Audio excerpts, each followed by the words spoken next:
Bonjour tout le monde, merci d'être ici aujourd'hui pour le dévoilement de la programmation du 11e Festival des amateurs de théâtre à Victoriaville.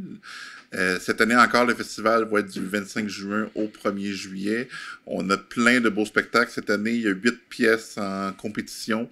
On a 2 spectacles hors compétition, donc pour un total de 10 spectacles.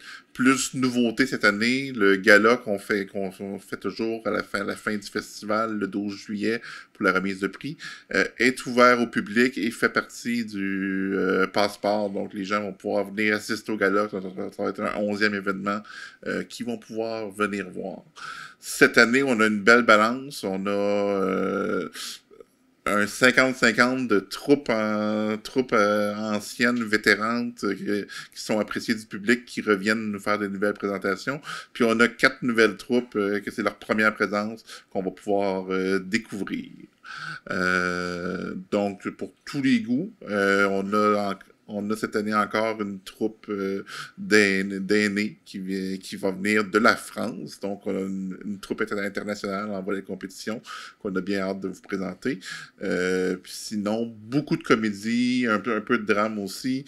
Cette année, pour les gens qui aiment pas veiller trop tard, devraient être contents. La majorité des troupes ont une durée moyenne de 90 minutes. Donc, c'est des spectacles pas trop longues, mais qui vont être pleins de plaisir. Fait on va commencer avec le dévoilement de la programmation. Je vais laisser la parole à André pour les premiers spectacles de la semaine. Bonjour. On commence le 25 avec une... C'est pas une troupe, mais c'est des habitués avec qui on a partagé plusieurs fois. C'est la LIV, la Ligue d'improvisation de Victoriaville et des environs, qui vont venir faire une présentation d'improvisation, mais classique. Donc, arbitre, 2 équipes, un animateur, de la musique, des claques peut-être. Ensuite, le jeudi 26, une présentation d'Arsenal Média. La troupe Le plus vieux métier du monde vient présenter le Dandy et Dante. C'est une adaptation de La cantatrice chauve de Ionesco, mais c'est écrit que La Dandy et Dante de Frédéric Pajot, qui est toujours l'auteur de cette troupe, est une version contemporaine, québécoise et un peu plus grinçante du classique de l'humour absurde écrit par Ionesco. Nous, on va présenter Bonne retraite Jocelyne. Quand je dis nous, c'est la troupe de théâtre Les Grands Enfants de l'ancienne Lorette que j'ai la chance de coordonner et de mettre en scène. En fait, on fait 3 pièces annuellement et j'en présente une des 3. C'est une pièce de Fabien Cloutier. Puis, je dirais que c'est une comédie grinçante. Je dirais que ça vire tragique. Puis, qu'est-ce que je peux dire? En fait, c'est une épluchette de blé d'Inde dans une cour arrière de banlieue. L'alcool coule à flot, puis on est là pour célébrer un événement qu'on le sait pas, la retraite de Jocelyne. Le titre nous l'envoie un peu. Mais c'est un prétexte pour exposer nos opinions, puis voir comment on peut être polarisé au sein même d'une famille. La fin de semaine, comme à l'habitude, on tombe avec des programmes doubles. Les pièces sur semaine, habituellement, sont à 19h. La fin de semaine, on en a une à 13h et une à 20h. Et la première pièce de ce programme double est elle-même un programme double. On reçoit une toute nouvelle troupe, le Théâtre Partage de la région de Magog, qui, eux, nous proposent un duo de 2 courtes pièces. Tout d'abord, Tragédie, qui est une adaptation d'un texte de Jean-Michel Ribes dans la série Théâtre sans animaux. Donc, ça a été repris par leur auteur, Gaétan...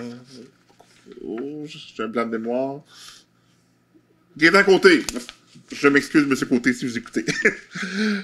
Donc, c'est lui qui a repris le texte. Cette pièce-là, qui est d'une durée d'une vingtaine de minutes, ça raconte l'histoire d'un couple qui assiste à la grande première de Simone, qui est la sœur de la dame, dans un grand opéra à Montréal. Puis, il se chicane parce que monsieur ne veut pas dire bravo parce qu'il a pas aimé sa soirée. Donc, c'était une grosse chicane de couple qui, quand même, comique par moment, mais tragique parce que ça finit pas très bien. La deuxième pièce, qui est une pièce de 50 minutes, y a-t-il un médecin dans la salle?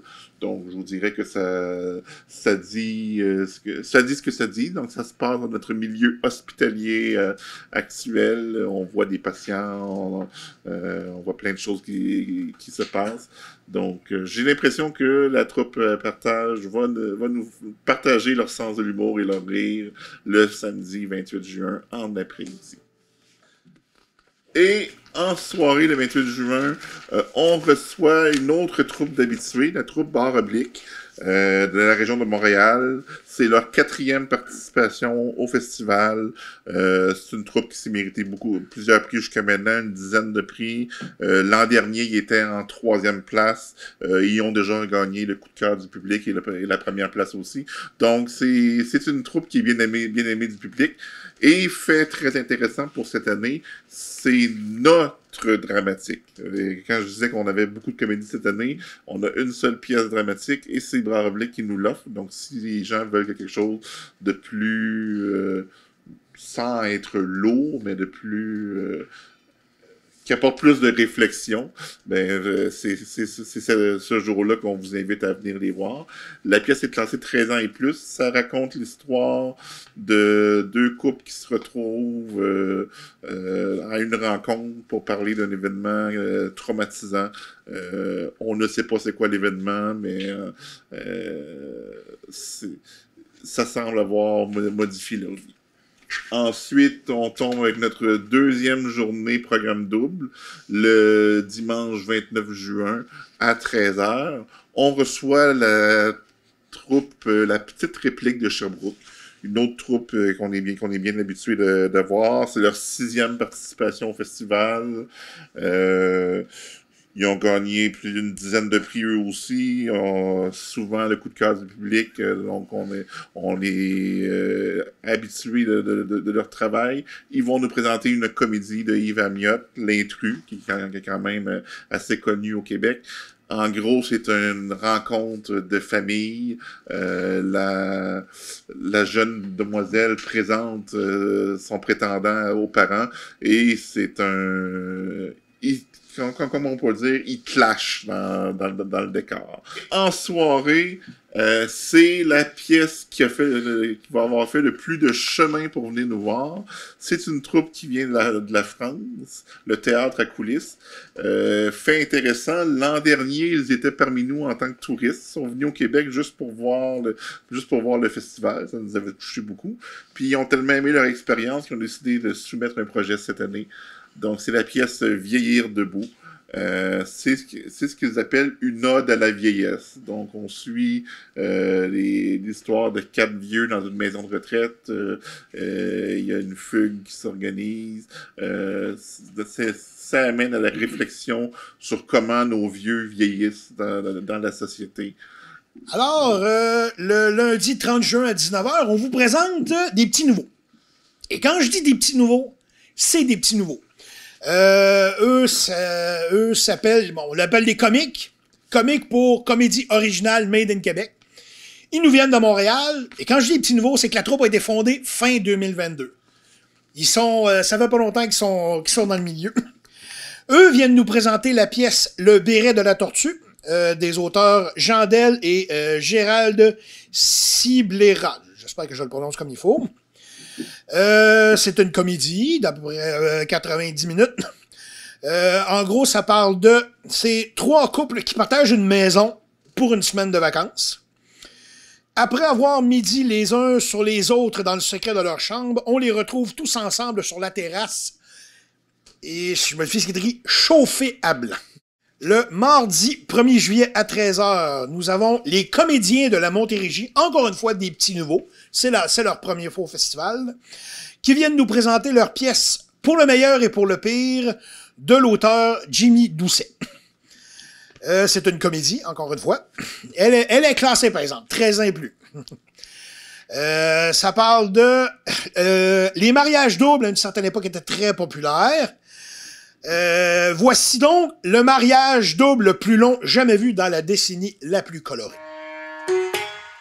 Comme à chaque année, le festival présente des ateliers qui sont généralement abordables à la population. On en a 3 cette année. Il y en a un qui est gratuit, celui du mardi 1er juillet, qui est l'atelier qui va donner comme résultat le spectacle de la soirée.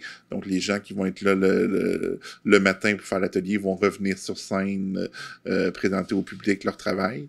Et ceux du samedi et du dimanche matin vont être au coût très abordable de 5 $ par atelier. Ça couvre la partie formation de la programmation.